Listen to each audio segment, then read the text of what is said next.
There are nights when the quiet of the apartment feels almost too loud, the space between us stretching into something uncomfortable. I'm lying in my bed, staring up at the ceiling, the hum of the city outside barely reaching my ears. The light from the street lamp casts a dull glow through the blinds, and the silence is so deep it almost feels suffocating. I should be asleep, but I'm not. I'm never really asleep when Ben is around. I roll over, eyes flicking to the clock. It's almost 2 a.m., and I can hear him through the wall. His voice is soft, but it carries through the thin drywall between our rooms. He's on the phone again, talking to someone, probably his sister, as usual. He has a way of making everything sound like an inside joke, his laughter low and easy, like something you want to listen to for hours. I try to close my eyes, to focus on the warmth of the blanket around me, but it's no use. His voice keeps pulling me back. That damn voice. It's the reason I lie awake night after night, restless, thoughts spiraling in every direction except the one I know I should be going in. I tell myself it's just a phase. I'm just lonely. I've been living with Ben for almost a year now, and it's been easy, comfortable. We share the apartment, split the rent, sometimes eat dinner together in the evenings. He's my roommate, and that's all he's ever been. But there are times, especially late at night, when it doesn't feel like that anymore. The way he walks through the door, the way his eyes flicker over mine when we talk, the way his laughter makes my heart race, those things feel like they mean something more. They have to, right? But no, I can't let myself think like that. I don't know what Ben wants. I don't know what I want. It's just complicated. I roll over again, trying to shut out the noise of my mind. I try to focus on the rhythmic rise and fall of my breath, but instead, I find myself wondering if he's thinking about me the same way I'm thinking about him. The thought hits me like a wave, sharp and disorienting. I can't even begin to make sense of it. He's just my roommate, I remind myself, my pulse quickening. That's all. The next day, Ben's laughter greets me the moment I walk into the apartment after work.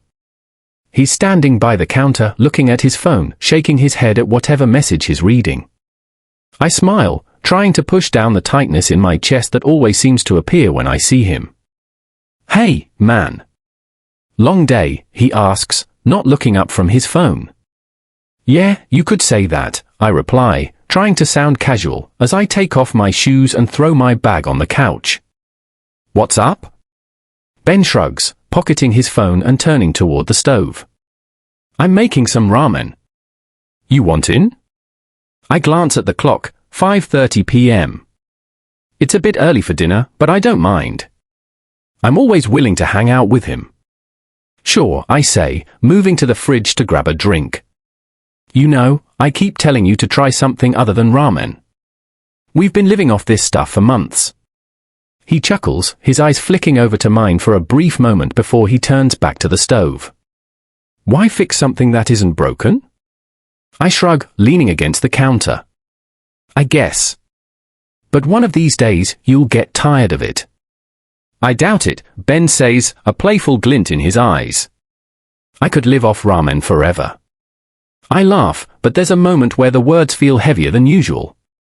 He's always been the easygoing one, the guy who could laugh at anything and never take life too seriously. But lately, something feels off. I'm not sure what it is, but I can't shake the feeling that there's more to Ben than I've ever allowed myself to see. I'm not the only one who's been feeling this tension, right? I'm snapped out of my thoughts when he slides a bowl of ramen in front of me, his gaze lingering just a moment too long. "Here you go, man. Just the way you like it." I nod, my heart suddenly pounding in my chest. "Thanks," I mutter, taking the bowl but not quite meeting his eyes. That night, after we've eaten and cleaned up, I find myself alone in the living room. Ben has gone to bed, or at least, I assume he has. The apartment is quiet again, save for the low hum of the fridge and the soft buzz of my phone in my pocket. I take a deep breath and glance toward his room. It's dark. I can't hear anything from his side of the apartment. I tell myself that maybe tonight will be different, that maybe I won't lie awake wondering if he feels the same way about me. But then, As if on cue, I hear it. A soft knock on my door. I hesitate for a moment, my heart stalling in my chest. Is it him? It's late, and it's not like Ben to knock on my door unless he needs something. I take a deep breath before I stand and open it, only to find him standing there, a half smile on his lips. "Hey, are you busy?" he asks. I try to act normal, but my voice comes out quieter than I expected. No. What's up? Ben shrugs. I was just thinking, you want to hang out for a bit? Watch something or play a game? It's been a while since we did anything like that. I nod, a bit too quickly. Yeah, sure. I'd like that. We end up watching a movie, sitting side by side on the couch in the dim light of the TV. I'm trying not to think about the way he's sitting just a little too close, or the way his arm brushes against mine whenever he reaches for the popcorn. It's not like he's doing it on purpose. He's just comfortable. But every time I feel the heat of his body next to mine, my pulse races. We don't talk much, letting the movie do the talking for us. But there's a strange silence that hangs in the air between us, a silence that I can't quite place. It's like something unspoken, something just below the surface, waiting for the right moment to break free. I keep stealing glances at him, trying to figure out if he feels the same way I do. I don't want to overthink it, but it's impossible not to. As the credits roll, Ben leans back, stretching out his legs. "That was a good movie," he says, not looking at me, his voice casual. "We should do this more often." I nod, even though my throat feels tight. "Yeah. We should." And then, without thinking, I ask the question that's been eating at me for days, weeks, maybe even longer. "Ben, do you ever feel like there's something more to this? Between us?" He doesn't answer right away, and for a moment, I regret asking. But then he turns his head toward me, his eyes locking onto mine. "I've been feeling it too," he says quietly. "I don't know what it is, Kai, but it's there. I don't know what to do about it." I swallow hard, my heart thundering in my chest. "So, what do we do now?" Ben looks at me for a long moment, and then, without another word, he reaches for my hand.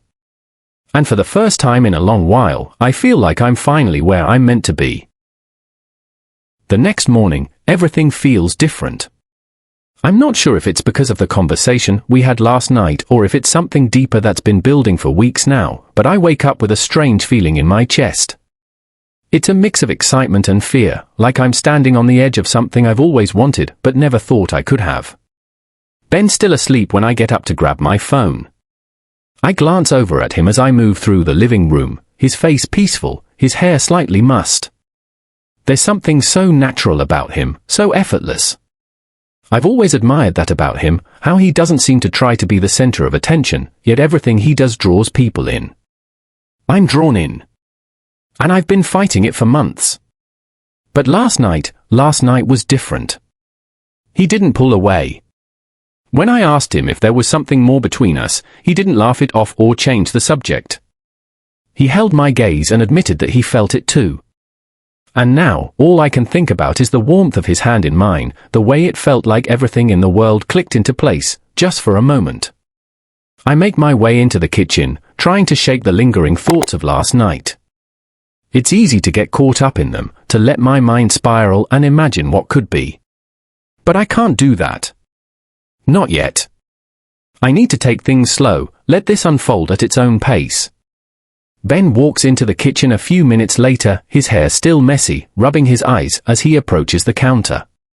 He doesn't say anything at first, but the way his gaze meets mine is enough to make my heart skip a beat. "Morning," he says quietly, his voice still rough from sleep. "Morning," I reply, trying to sound casual, but the tension between us is undeniable. He pours himself a cup of coffee, then stands beside me, his shoulder just barely brushing mine. My heart races at the simple contact, and I find myself holding my breath, unsure of what to do next. "I'm sorry about last night," he says after a long pause, his voice low. "I didn't mean to. I don't know, make things awkward." I glanced at him, surprised. What? Ben, it wasn't awkward. I'm glad we talked. He looks down at his cup of coffee, then back up at me, his expression unreadable. Yeah, me too. But I don't know what to do with this.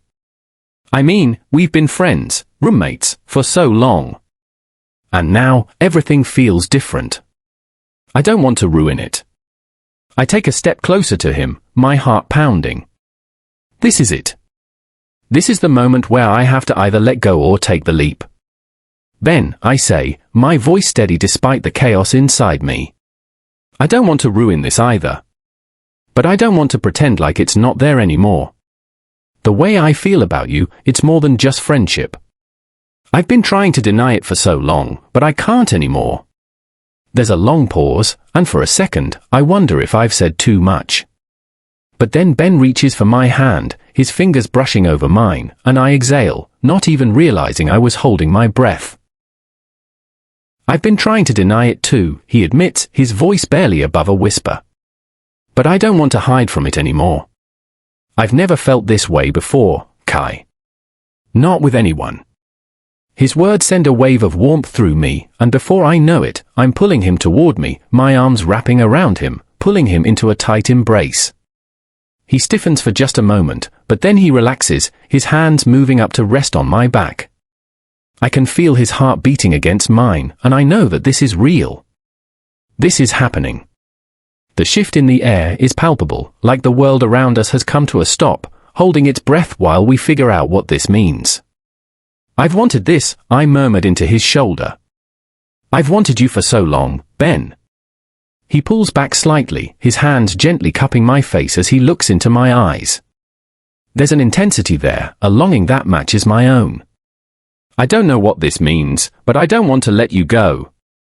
I don't want to lose you, Kai. You won't, I say softly, my thumb brushing across his jaw.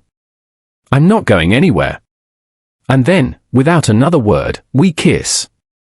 It's soft at first, tentative, like we're both still testing the waters. But as the seconds pass, it deepens, the kiss becoming more urgent, more desperate, as if we're both trying to make up for lost time. His lips taste like coffee and warmth, and I can't get enough of it. When we finally pull away, both of us are breathless, staring at each other with wide eyes. There's a brief moment of silence, and then Ben laughs softly, his hands running through his hair. I'm not sure if I'm ready for this, he admits, his voice low but playful. I mean, you're my roommate, Kai. This is weird, right? I grin, feeling a wave of relief wash over me. Yeah, it's weird. But I'm okay with weird, if you are. He chuckles, shaking his head. God, you're impossible. I'm serious, I say, stepping closer again, my hand resting gently on his chest. We can take this slow. We don't have to rush into anything. But I can't pretend anymore. I care about you, Ben. More than I've ever cared about anyone. He looks down at me, his expression softening. I care about you too, Kai. I think I've always cared about you. I just didn't know how to say it. I think we're both figuring this out, I reply, my voice steady. But we'll figure it out together. And for the first time in a long while, I believe it. I believe that whatever happens next, will be okay. Because for once, I'm not afraid to take the leap. And neither is he. The days that follow are a blur of shared moments, quiet touches, lingering glances, conversations that stretch late into the night. We don't rush into anything. We're still roommates, still learning what this new version of our relationship means. But everything feels different now, and it's like the world around us has shifted, too.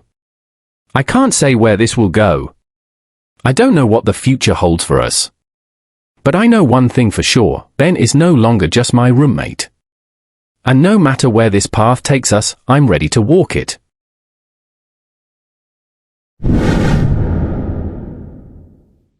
Hey there. If you enjoyed this video, don't forget to like, drop a comment, and subscribe to help us grow and keep sharing amazing content with you.